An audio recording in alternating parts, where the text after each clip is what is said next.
আজকে দুপুরের লাঞ্চটা যেহেতু বাইরে করেছিলাম, তাই দুপুরের লাঞ্চটা আজকে কি দিয়ে সারলাম তাই নিয়ে আজকে তোমাদের সাথে শেয়ার করব। ফার্স্টেই নিয়েছিলাম ভর্তা আইটেম।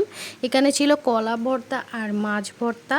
মাছ ভর্তাটা আমার কাছে খুবই ভালো লেগেছে, কিন্তু কলা ভর্তাটা আমার কাছে একদমই ভালো লাগেনি। আর কলা ভর্তা আমার আগে থেকেই পছন্দ না, কিন্তু মাছ ভর্তাটা খুবই মজার ছিল।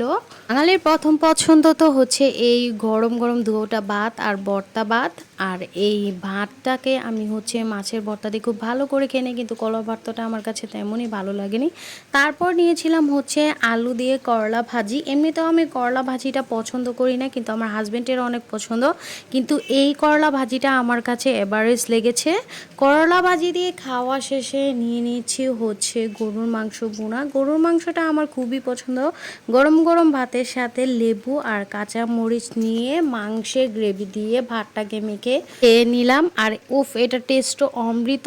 তারপর নিয়েছিলাম ঘন ডাল। এই ডালটাও বেশ মজার ছিল। ঘন ডালের সাথে একটু লেবু চিপে মাংসের ঝোলের সাথে আমি ভাতটাকে মেখে খুব মজা করে খেয়ে নিলাম। আর এই ডালের সাথে মাংস খেতে তো আমার কাছে খুবই ভালো লাগে। তোমাদের কাছে এই টেস্টটা কেমন লাগে অবশ্যই কমেন্টে জানাবা।